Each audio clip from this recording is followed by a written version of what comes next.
Hello students, आप सभी का मेरे channel study with Satish sir में स्वागत है। आज हम क्लास 8 के चैप्टर बल एवं दाब यानी फोर्स एंड प्रेशर के सेकेंड पार्ट लेकर आए हैं। फर्स्ट पार्ट में हम लोगों ने जाना था बल क्या है। बल की परिभाषा से हम परिचित हुए थे, बल के रूप के बारे में जाने थे, बल एक अन्योन्य क्रिया इस पर भी चर्चा किए थे और परिणामी बल यानी कि रिजल्टेंट फोर्स पर चर्चा किए थे। आज सेकेंड पार्ट में हम मुख्य रूप से संतुलित और असंतुलित बल, बल के प्रभाव और बल के प्रकार इस पर चर्चा करेंगे और इसमें एक अपनी अवधारणा को बनाने का प्रयास करेंगे। लेकिन इस को शुरू करने से पहले एक बार ब्रीफली जो है हम पार्ट 1 में जो पढ़े थे उसको जान लेते हैं। हम लोगों ने ये जाना था कि बल एक भौतिक राशि है और वह भौतिक राशि जो किसी वस्तु की स्थिति में परिवर्तन लाती है या परिवर्तन लाने का प्रयास करती है उसे हम बल कहते हैं। यानी हम ये कह सकते हैं कि बल वह भौतिक राशि है जो किसी वस्तु की स्थिति में परिवर्तन लाती है या लाने का प्रयास करती है। बल के दो रूपों से हम लोग परिचित हुए थे, जिसे कि हम अपकर्षण और अभिकर्षण कहते हैं। अपकर्षण का मतलब धक्का देना, अभिकर्षण का मतलब खींचना। इसके अलावा हम लोगों ने ये भी देखा था कि बल जो है एक इंट्रैक्शन है, यानी जब बल लगता है तो एक सिंगल जो है कोई ऑब्जेक्ट या कोई वस्तु या कोई व्यक्ति जो है बल नहीं लगाएगा, उसमें जो है वो कम से कम दो होना चाहिए, यानी एक इंटरैक्शन होता है, दो के बीच इंटरैक्शन होता है। और हम लोगों ने ये जाना था परिणामी बल के बारे में कि जब दो बल किसी वस्तु पर अगर कार्य करता हो तो वैसी स्थिति में उसका परिणामी बल क्या होगा, रिजल्टेंट फोर्स क्या होगा। तो पहले वीडियो में हम लोगों ने ये देखा कि जब किसी वस्तु पर दो बल एक ही दिशा में काम करती है तो परिणामी बल, दोनों बल का जो मैग्नीट्यूड होता है उसको हम जोड़ देते हैं। और अगर दो बल किसी वस्तु में विपरीत दिशा में काम करती है तो परिणामी बल निकालने के लिए हम उसे घटा देते हैं। आज हम सबसे पहले ये जानेंगे कि ये जो बल है, अगर किसी वस्तु पर एक से ज़्यादा बल काम करता हो तो उसका क्या प्रभाव पड़ेगा, ये प्रभाव क्या पड़ेगा, यानी उसका रिजल्टेंट क्या होगा, उसका परिणामी बल क्या होगा।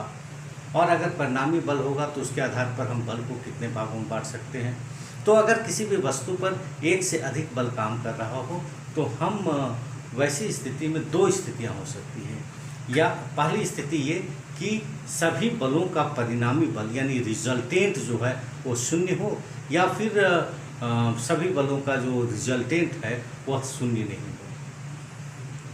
कहने का तात्पर्य ये है कि यदि किसी भी वस्तु पर एक से अधिक बल काम कर रहा हो और उन सभी बलों का अगर परिणामी बल यानी कि रिजल्टेंट जो है अगर शून्य होता है तो हम कहेंगे उसे संतुलित बल। और यदि किसी वस्तु पर एक से अधिक बल काम कर रहे हों, कई बल काम कर रहे हों और उन बलों का जो रिजल्टेंट है, परिणामी बल है, अगर शून्य नहीं होता है तो हम कहेंगे वो बल जो है वो असंतुलित बल है।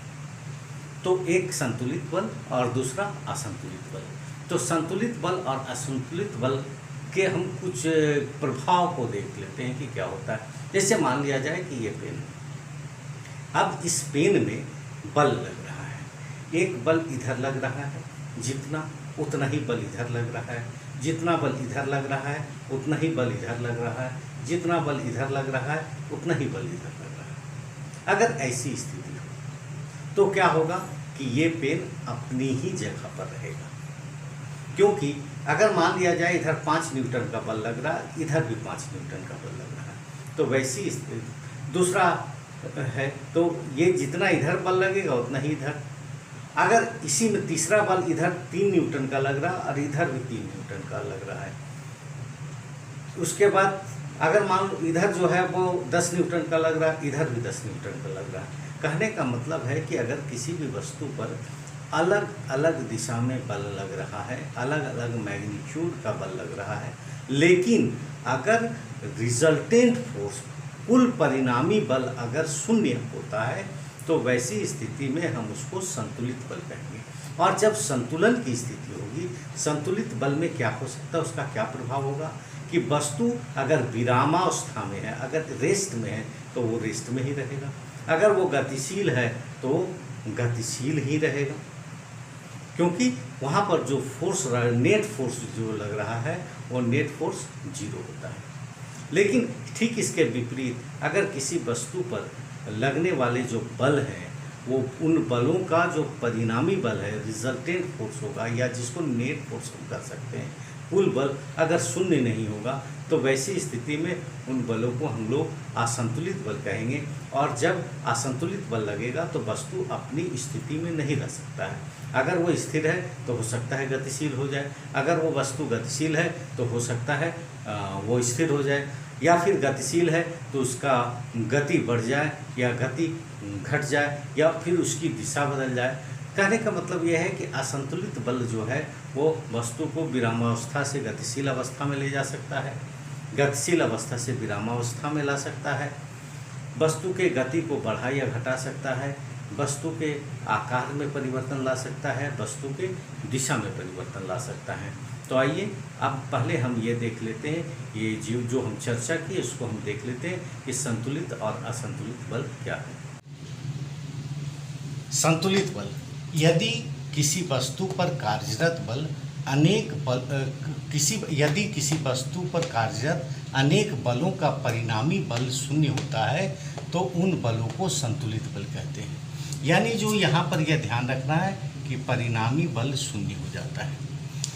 अब इसका क्या प्रभाव पड़ सकता है, तो संतुलित बल विरामावस्था में स्थित वस्तुओं को गतिशील नहीं कर सकता है।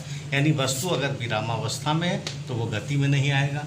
संतुलित बल गतिशील वस्तु को विरामावस्था में नहीं ला सकता है, यानी अगर वस्तु गतिशील है तो विरामावस्था में नहीं आएगा, वो गतिशील ही रहेगा और उसके गति में भी जो है वो गतिशील वस्तु में के चाल में कोई परिवर्तन नहीं हो सकता है।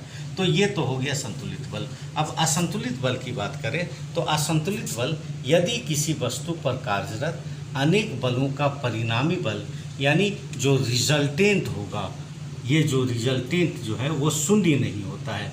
यह परिणामी में शून्य होता है, संतुलित बल में शून्य हो जाता है परिणामी बल, और असंतुलित बल में शून्य नहीं होता है, तो उसे असंतुलित बल कहते हैं। असंतुलित बल वस्तु को विरामावस्था से गतिशील कर सकता है। असंतुलित बल गतिशील वस्तु को विरामावस्था में ला सकता है। असंतुलित बल गतिशील वस्तु की गति और दिशा में परिवर्तन कर सकता है। आज का दूसरा जो टॉपिक है वो बल का प्रभाव। यदि कोई वस्तु पर बल काम करता है तो फिर उसका क्या इफेक्ट हो सकता है। जैसा कि हम लोग जानते हैं, अगर मान लिया जाए कोई वस्तु अगर स्थिर है तो स्थिर वस्तु पर हम बल लगाएंगे तो दो स्थितियां हो सकती हैं, या तो वस्तु गतिशील हो जाए या हो सकता है गतिशील नहीं हो। जैसे मान लिया जाए कि अगर ये पेन है, इसको अगर हम कोई बॉल है, बॉल को अगर हम किक करते हैं तो वो क्या होगा, स्थिर से गतिशील हो जाएगा। लेकिन अगर मान लिया ये बोर्ड है, अब इस बोर्ड में जो है हम फोर्स लगा रहे हैं तो ये क्या है, गतिशील नहीं होगा। कहने का मतलब ये है कि बल का प्रभाव अगर हम ये देखते हैं तो बल क्या हो सकता है कि बल वस्तु को जो है वो स्थिर वस्तु को गतिशील कर सकता है, गतिशील वस्तु को स्थिर कर सकता है। अगर कोई गतिशील वस्तु है तो उस गतिशील के वस्तु के गति को बढ़ा सकता है, या गतिशील वस्तु के गति को जो है वो घटा सकता है, उसके दिशा में परिवर्तन ला सकता है, या फिर जो है वो वस्तु के आकार में भी जो है वो परिवर्तन ला सकता है। तो आइए हम ये देखते हैं कि बल का जो प्रभाव क्या है। तो किसी वस्तु पर कार्यरत बल निम्नलिखित प्रभाव उत्पन्न कर सकता है। पहला, विरामावस्था से वस्तु को गतिशील कर सकता है, यानी अगर ऑब्जेक्ट रेस्ट में रहेगा, विरामावस्था में रहेगा तो उसको वो गतिशील करेगा। गतिशील वस्तु को विरामावस्था में ला सकता है। अगर कोई गतिशील वस्तु है तो विरामावस्था में ला सकता है। जैसे मान लिया जाए कि इसका हम उदाहरण अगर देखें, विरामावस्था से गतिशील, अगर बॉल रखा हुआ है, आप बॉल को किक करते हो तो विरामावस्था से गतिशील अवस्था में आ जाएगा। दूसरा जो है गतिशील वस्तु, अगर गतिशील वस्तु है, अगर आप साइकिल चलाते हो तो साइकिल चला रहे हो, साइकिल जो है वो चल रहा है, वो गति में है, और उसमें आप ब्रेक लगाते हो, तो ब्रेक लगाने का मतलब क्या, उसमें बल लगाए, तो क्या होगा, विरामावस्था में आ सकता है। तो बल जो है वो गतिशील वस्तु को विरामावस्था में ला सकता है। तीसरा, वस्तु की चाल में परिवर्तन ला सकता है। जैसे मान लिया साइकिल चला रहे हो आप, और जब हम ब्रेक लेते हैं, तो जब ब्रेक ले रहे हैं मतलब बल लगा रहे हैं, तो ब्रेक लेने के बाद अचानक तो रुकता नहीं, वो धीरे धीरे धीरे धीरे जो है वो क्या होता है, वो रुकता है, यानी उसका गति में परिवर्तन आ रहा है। या फिर आप साइकिल चला रहे हो, अगर जब पैडल ज़्यादा तेज घुमा रहे हो तो साइकिल का जो गति होगा वो गति क्या होगा, बढ़ जाएगा। यानी जब हम पैडल ज़्यादा तेज़ी से घुमा रहे हैं, इसका मतलब ज़्यादा बल लगा रहे हैं। कहने का तात्पर्य ये है कि अगर वस्तु गतिशील है तो बल लगाने पर उस वस्तु का गति बढ़ भी सकता है और वस्तु का गति घट भी सकता है। वही चीज़ है कि वस्तु के चाल में परिवर्तन ला सकता है बल। परिवर्तन दोनों स्थिति में हो सकता है, बढ़ना भी परिवर्तन होगा और घटना भी परिवर्तन होगा। वस्तु की दिशा में परिवर्तन ला सकता है बल लगाकर। अगर मान लिया जाए कि साइकिल जो है, साइकिल आप चला रहे हो और चलाते समय अगर हम हैंडल मोड़ देते हैं, तो जब हैंडल मोड़ रहे हैं इसका मतलब क्या है कि वहाँ पर हम बल लगा रहे हैं। तो जब हम बल लगाएंगे तो वो जिस दिशा में जा रहा है वो दिशा उसका चेंज हो जाएगा। तो इस प्रकार से हम कह सकते हैं कि वस्तु की दिशा में परिवर्तन ला सकता है। और बल का और प्रभाव है, वस्तु की आकृति में परिवर्तन ला सकता है। यानी जो वस्तु है उसके आकृति में, एक रबर का बॉल अगर है, रबर का बॉल को हम लोग दाबते हैं, क्या होगा, उसके आकृति में परिवर्तन होगा। अगर बैलून है, बैलून को हम दाब रहे हैं तो उसके आकृति में परिवर्तन होगा। कहने का मतलब यहाँ पर यह है कि बल के ये प्रभाव हो सकते हैं। अगर हम कह रहे हैं कि आकृति में परिवर्तन ला सकता है, इसका मतलब ये नहीं है कि लाएगा ही, ला सकता है का मतलब है ला भी सकता है, नहीं भी ला सकता है। गति में परिवर्तन का मतलब बल लगाने पर गति में परिवर्तन हो भी सकता है, गति में परिवर्तन नहीं भी हो सकता है। बल लगाने पर अगर हम कहते हैं वस्तु विरामावस्था से गतिशील हो जाता है, तो कोई ज़रूरी नहीं है कि अगर कोई विरामावस्था में वस्तु है तो उसमें बल लगाएंगे तो गतिशील हो जाए। हाँ, संभावना है कि जब हम बल लगाएंगे तो वो गतिशील हो सकता है नहीं भी हो। जैसे मान लिया दीवार है, दीवार में अगर हम कितना बल लगाएंगे, दीवार तो विरामावस्था में, लेकिन वो गतिशील नहीं होगा। लेकिन अगर कोई ऐसा चीज़ है जिसमें हम बल लगाते हैं, कई उदाहरण हम लोग देखते हैं, बल लगाते हैं तो वो गतिशील हो जाता है। तो इस तरह से हम लोग देखें कि बल का जो है वो क्या क्या प्रभाव हो सकता है। आज का जो मेरा लास्ट टॉपिक है वो है बल के प्रकार, यानी बल कितने प्रकार के होते हैं। तो अगर जो आपके सिलेबस में है, अगर उसके अनुसार अगर हम बल की चर्चा करें तो बल को मुख्यतः हम दो भाग में बांटते हैं। एक संपर्कित बल, या जिसको संपर्क बल कहते हैं, और दूसरा असंपर्कित बल। संपर्कित और असंपर्कित का तात्पर्य है, संपर्क का मतलब जब कांटेक्ट में होता है, एक दूसरे से के टच में होता है, एक दूसरे से सटा हुआ होता है, उस समय जो बल लगेगा उसको हम कहेंगे संपर्क बल या संपर्कित बल।